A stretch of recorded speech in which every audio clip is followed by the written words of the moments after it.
Okay जी, अस्सलाम वालेकुम।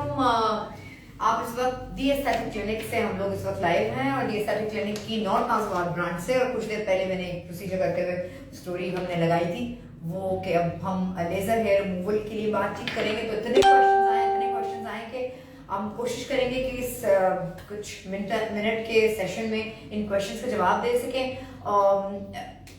जी, questions एक के बाद एक हम करेंगे। और दूसरी बात ये कि ज़रूरी नहीं कि हम सिर्फ कोशिश करेंगे लेज़र हेयर रिमूवल को हम फोकस कर सके।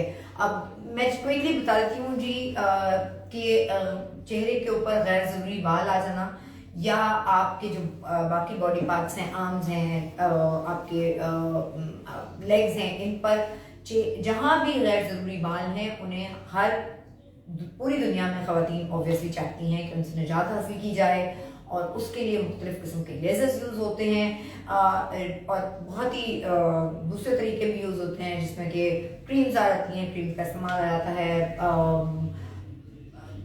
वैक्स और थ्रेड और इसी किस्म के एपिलेटर्स और किस्म की चीज़ें आ जाती हैं। लेकिन जो एक प्रॉपर ट्रीटमेंट है जिसके बायस 99% हेयर रिडक्शन हो सकती है, हेयर ग्रोथ रिडक्शन हो सकती है, वो है सिर्फ और सिर्फ लेजर। इसके अलावा कोई ऐसा तरीका नहीं है।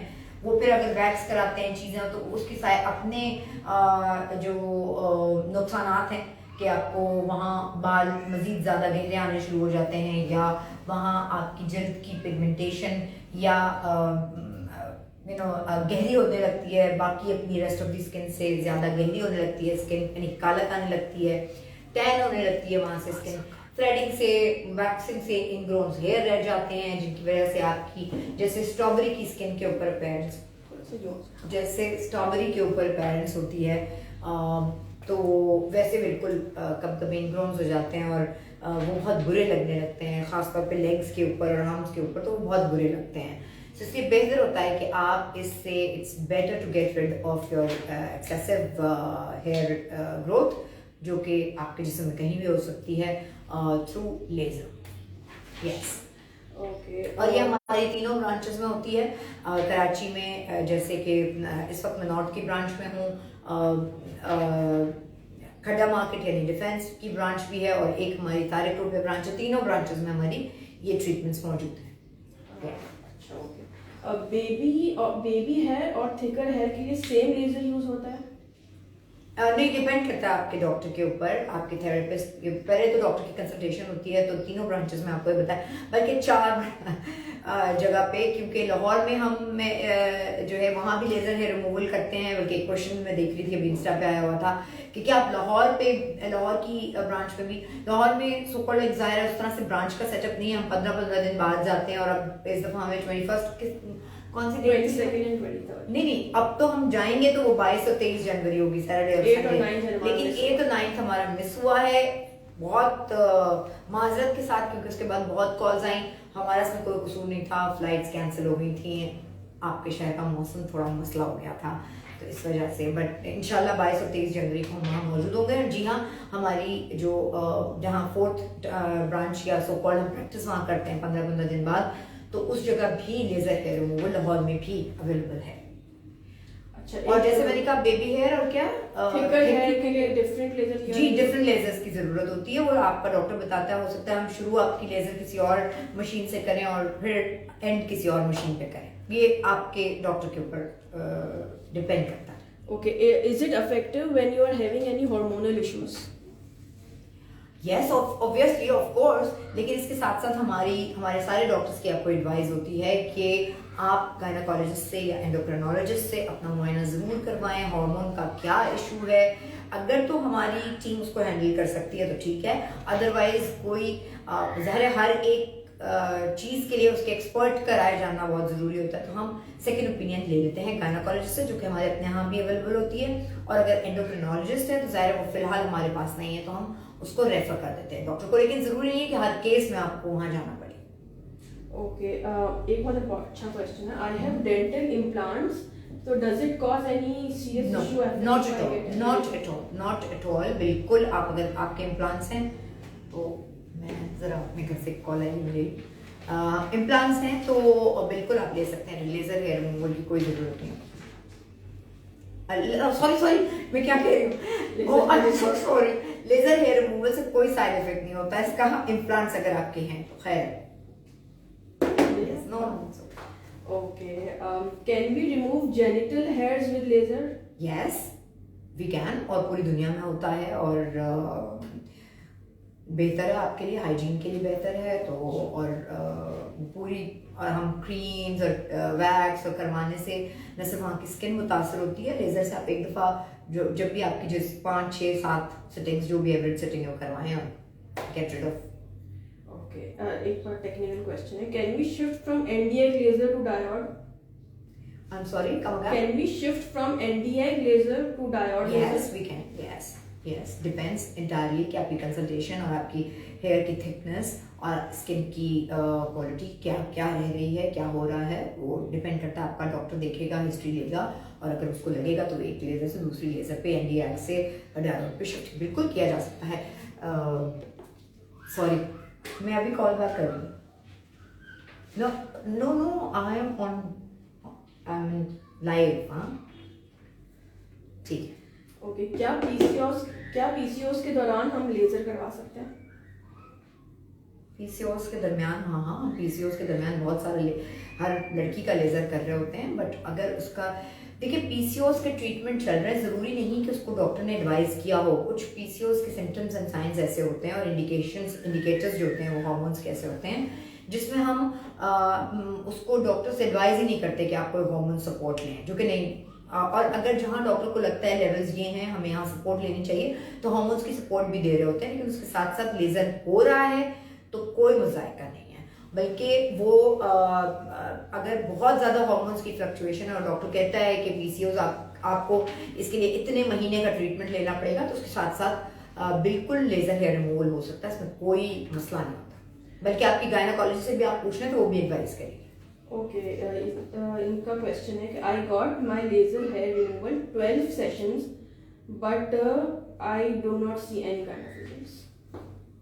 अच्छा, ये डिपेंड करता है कि मुझे नहीं पता आपने कहाँ करवाए हैं वो लेजर्स और किन मशीन से हुआ है। अच्छा मैं एक बात बता दूं कि इलेक्ट्रोलिसिस और लेज़र में डिफरेंस है, ठीक है। और बहुत सारे सैलॉन्स में और बहुत सारी जगहों पे उसको लेज़र कहा जाता है, लेकिन ऐसा है नहीं। और जो उसके एक्सपर्ट्स हैं वो भी ये बहुत अच्छी तरह से जानते हैं। मैंने बहुत जगहों पे देखा है कि सैलून्स में डॉक्टर्स भी वो ये कर रहे हैं, लेकिन उसको लेज़र टर्म किया जाता है, जबकि ऐसा है नहीं।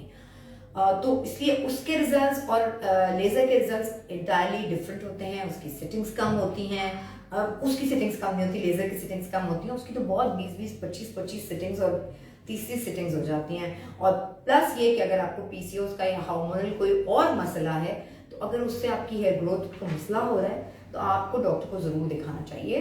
कुछ चीज़ें हमें एक्सपर्ट के पास जाके ही, जहाँ मेडिकल ओपिनियन लेना बहुत ज़रूरी होता है, वो सही है। मैं बिल्कुल सैलॉन्स की पूरी रिस्पेक्ट और उनको ड्यू क्रेडिट के साथ, उनकी अपनी एक्सपर्टीज़ हैं डॉक्टर्स की और हमारी अपनी एक्सपर्टीज़। ओके, एक और क्वेश्चन है कि I got my laser session once but I have burn marks now. Sorry कौन है? I have burn marks now due to laser session. मुझे अगेन फिर नहीं पता कि आपको लेज़र से कितना बर्न आया है, कहाँ से कौन सा लेज़र हुआ था, और वो जो आपको बर्न आया है वो अभी वेट है, नहीं है, ड्राई हो गया है, कितने दिन हुए हैं, उसके ऊपर आपने क्या लगाया है। मुझे फ्रेंकली कोई आपने हिस्ट्री नहीं है तो मैं ऐसे बता नहीं सकती। बट अगर बर्न है और वो रीसेंट बर्न है तो कोई बात नहीं है, डॉक्टर के पास आ जाइए, डॉक्टर आपको चीज़ें दे देगा, वो क्लियर हो जाएगा, उससे डरिए नहीं। सायरा पूछ, फिर अगेन नहीं पता उसकी डिग्री क्या है बर्न की, सो इसलिए मैं कुछ कह नहीं सकती कि कहाँ से आपने कराया और किस डिग्री का बर्न हुआ है। सायरा पूछ रही है, is it possible with pigmented face?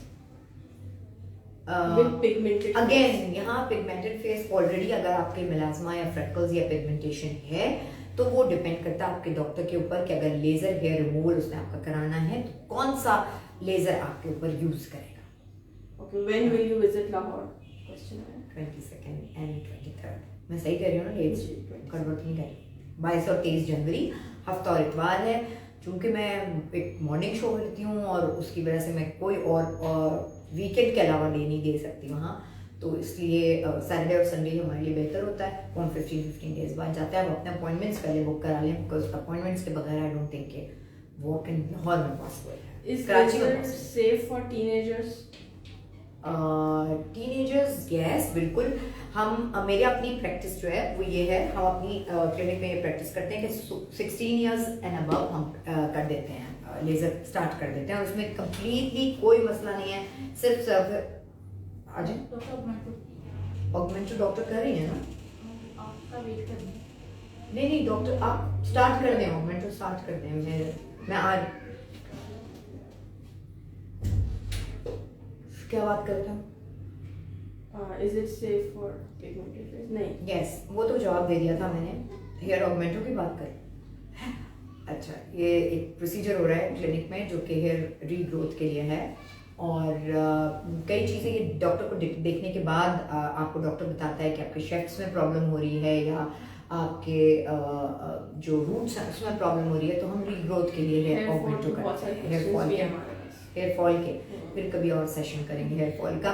लेकिन खास तौर पे जो पोस्ट वायरल बहुत डेंगू हुआ है, लोगों को कोविड हुआ है और टाइफाइड होता है, तो इस तरह की चीज़ों के बाद तो बहुत ज़्यादा बाल गिर रहे होते हैं, तो उसके लिए आप लोग ज़रूर अपने, और फिर विटामिन डी का टेस्ट भी ज़रूर करवाएं अगर हेयर फॉल एक्सट्रीम हो रहा है तो। Okay, how long laser last? Laser तो एक दफ़ा रिडक्शन हो गई है तो रिडक्शन हो गया, अनटिल अनलेस कि आपको कोई और हार्मोनल प्रॉब्लम फेस नहीं करनी पड़ी, तो एक दफ़ा रिडक्शन हो गई तो रिडक्शन हो गई।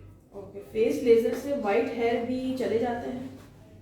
नहीं, लेजर से वाइट हेयर नहीं जाते, जिसे मेरी अम्मी के भी हैं इधर ना 2 सफ़ेद बाल, तो वो उसकी कर देते हैं, उसका भी प्रोसीजर है, वो करवा लें, वो एक सिटिंग या 2 सिटिंग हाँ की लगती है, वो ख़त्म हो जाता है। यस, अब मैं जाऊँ? क्वेश्चंस तो बहुत है बट अच्छा, पेशेंट्स आर हमारे पास चूँकि पेशेंट्स हैं, लेकिन मैं फिर क्विकली रिपीट कर दूंगी, लेज़र हेयर रिमूवल के हवाले से आप बहुत जल्द देखेंगे भी कि हमारी एक अच्छी बहुत ऑफ़र आ रही है आपको, और वो कैंपेन स्टार्ट हो रही है, और उसमें हमारे पास कुछ बड़े अच्छे नाम भी हैं, और उसकी इतनी मज़े की चीज़ है वो कि आपको लगेगा कि जो एक कन्वेंशनल हेयर रिमूवल है उससे बहुत डिफरेंट है, उसको एक्सपीरियंस कीजिएगा। और एक बहुत गुड न्यूज़ के साथ कुछ दिनों में आपसे फिर मुलाकात होगी, जो कि दी एस्थेटिक क्लिनिक की तरफ से हमारी ख़वातीन को गिफ्ट होगा, क्योंकि न सिर्फ सोशली लिटिल एम्बैरेसिंग होता है, आपके कॉन्फिडेंस में ज़रा वो प्रॉब्लम करता है आपको, अगर आपकी अपर लिप पे, लोअर लिप पे, नेक पे, चिन पे बाल हो।